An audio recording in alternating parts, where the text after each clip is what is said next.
Welcome back to the Stevens Group Podcast, the show where we talk all things real estate, home trends, and what's shaping the way we live. Today, I'm excited to be joined by Jennie Cornell, a talented interior designer who has been helping homeowners transform their spaces into something both beautiful and practical. If you've been thinking about renovation or just curious about what's hot right now in kitchen, bathroom, and beyond, then you're going to love this conversation. We'll dive into the latest design trends, the features that homeowners are asking most about, and even some insider tips on where to splurge, where to save, and how to avoid common design mistakes. So let's jump in.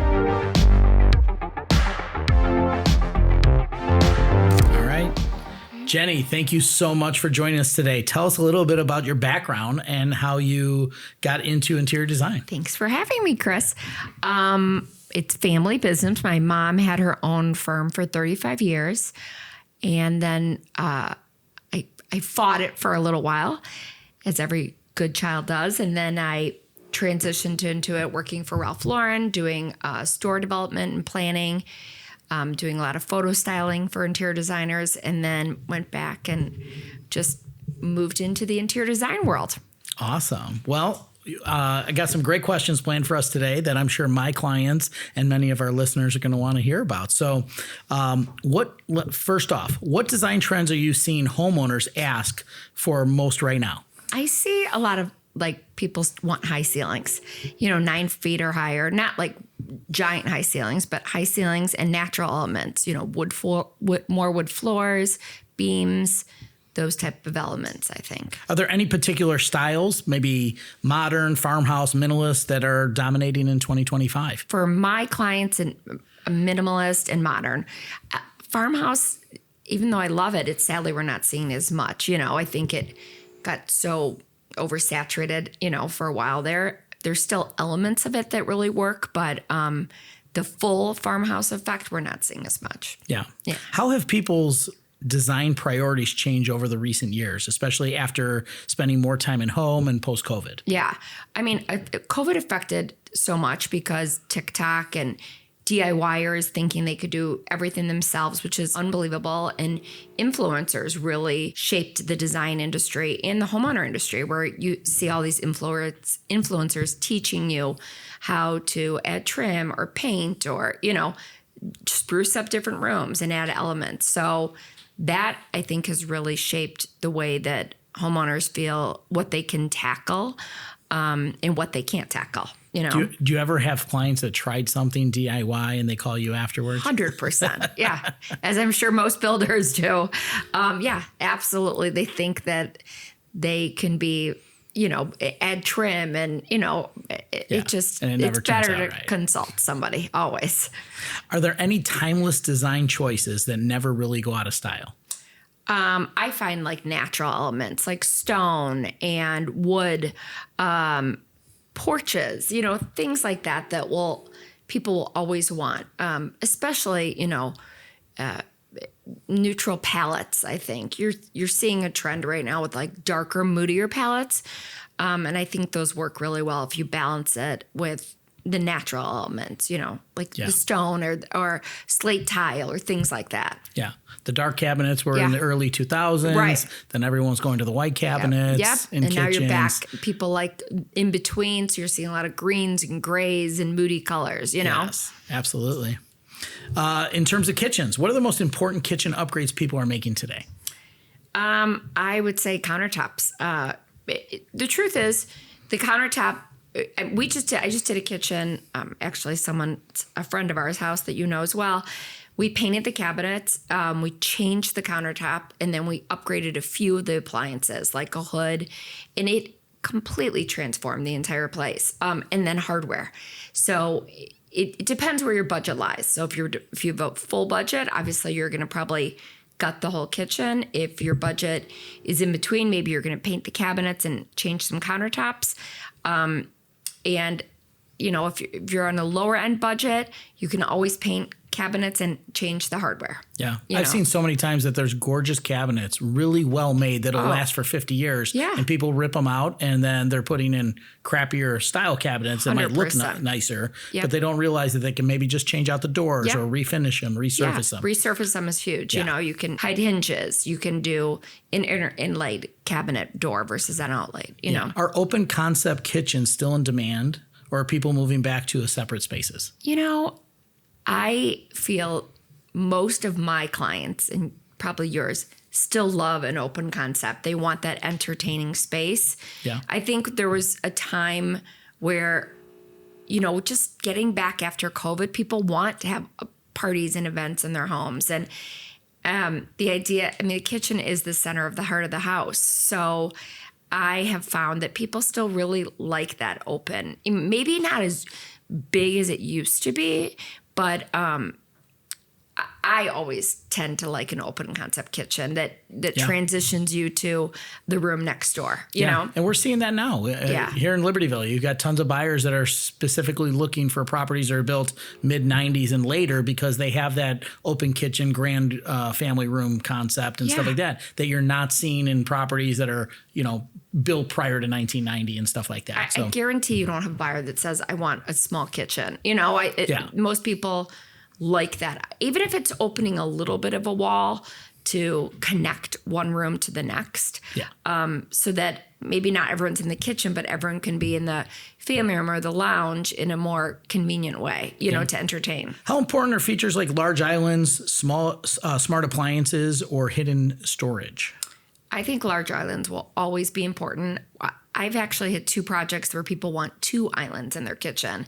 Maybe they may not have the space, so they're trying to, instead of doing a long island, they're trying to do 2 parallel islands or 2 perpendicular islands. But I always think large islands. And hidden storage, I always love. Hide the cutting board, hide the spices, do an appliance garage. No one wants all that stuff out on their countertops, Absolutely. Yeah. What colors, finishes, countertops, and materials are trending in kitchen design today? I'd say putty colors, moody colors. You're seeing a lot of green right now, or navy used to be. It's sometimes if you're in the city, you maybe tend a lot towards black, and then the suburbs, it changes a bit. So for this area and the northern suburbs or the northwest suburbs, I still see a lot of greens. Not as much blue. Gray is always will be there, but definitely all the putty colors. What are people asking for most in renovating their bathrooms? Luxury spa feel, functionality, both?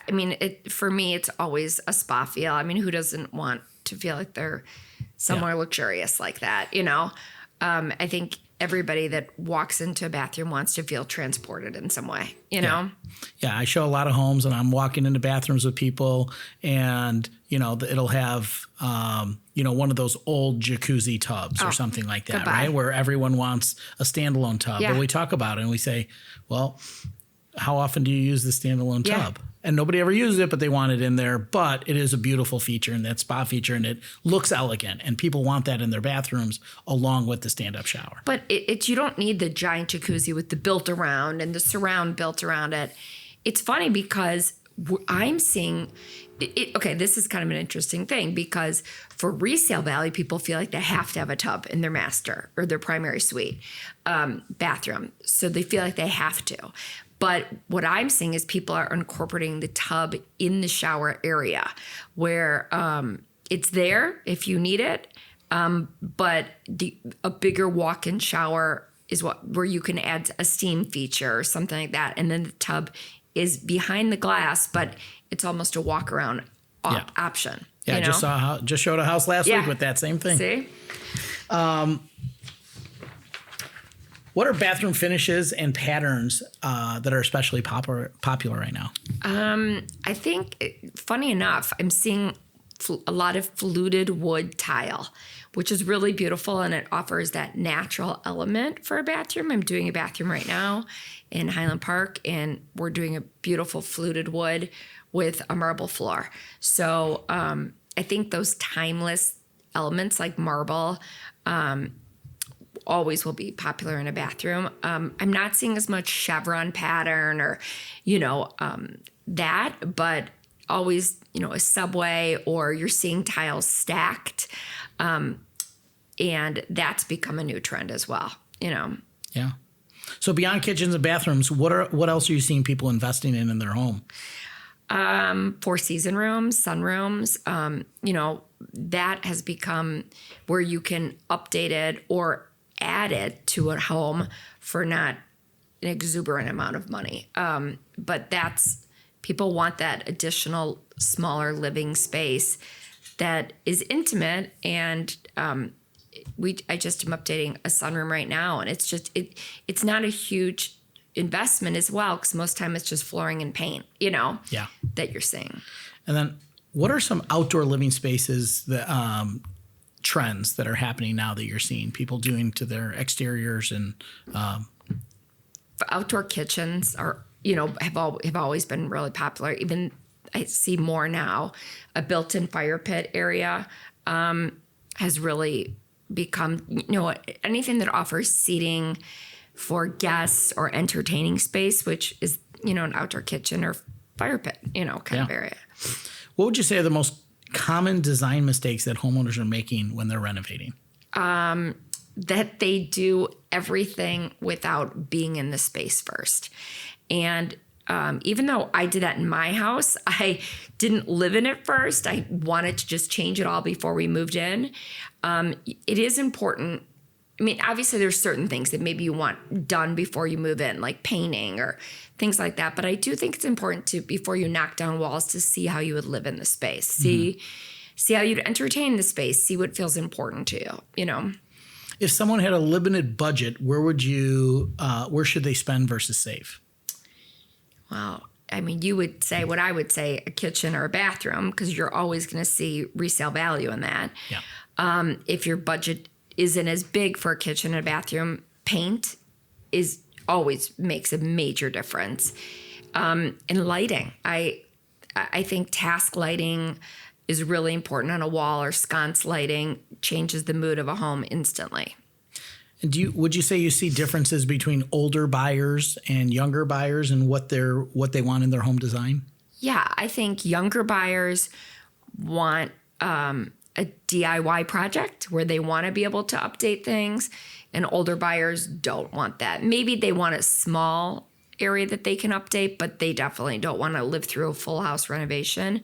Where younger buyers have the time, have the energy, they're willing to even do it in stages. So I think that works for their, type of personality, Yeah.